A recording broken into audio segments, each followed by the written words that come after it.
Change. सभापति महोदय, मैंने बहस के बीच में बोलने की आशा नहीं की थी, क्योंकि हमने अपनी नीति को बहुत स्पष्ट कर दिया है। मुझे एक माननीय सदस्य से यह सुनकर आश्चर्य हुआ है कि हमारी नीति स्पष्ट नहीं है।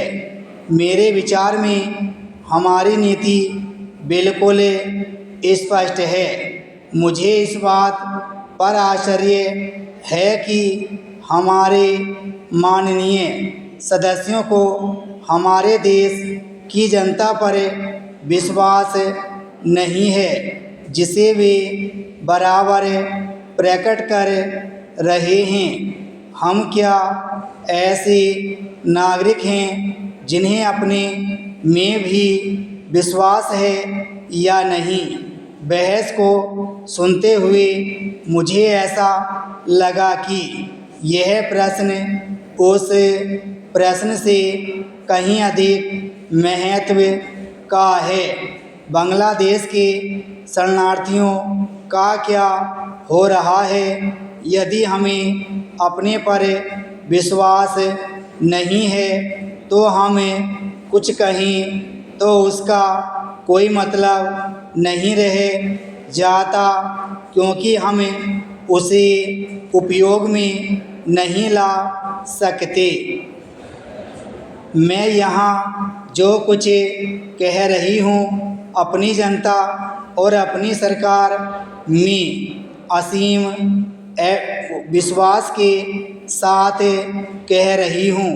मुझे इसमें संदेह नहीं कि जो समस्या हम पर आ पड़ी है, हम इसका सामना कर रहे हैं। इसका क्या अर्थ है?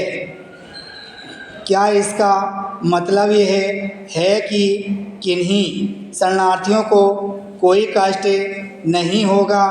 इसका यह मतलब कभी नहीं हो सकता। जब किसी भी देश को ऐसी बाढ़ का अचानक सामना करना पड़े, वह भी लंबी अवधि में नहीं, कुछ सप्ताह की छोटी सी अवधि में 60 लाख लोगों का आना कोई मजाक नहीं, न ही कोई मामूली बात है। मैं माननीय सदस्य से पूछना चाहूँगी कि दुनिया के इतिहास में कोई ऐसा देश है जिसे इस तरह की समस्या के 10वें हिस्से का भी सामना करना पड़ा हो? स्थिति की वास्तविकता समझने की बजाय इस सदन में बैठकर बस आलोचना ही करते जाना बहुत सरल है।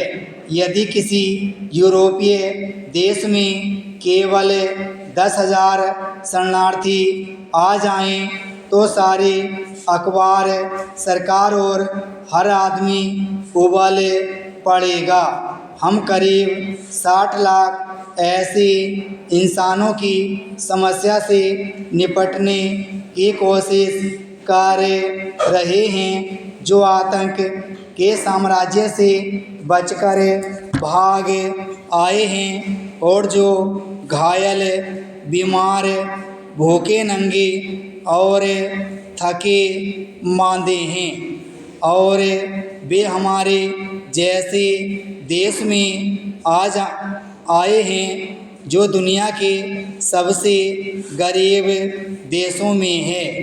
इन्हें युद्ध के कारण हटाए गए लोग कहीं या शरणार्थी या और जो कुछ कहना चाहें, इनके साथ हमारी निसंदेह सहानुभूति है।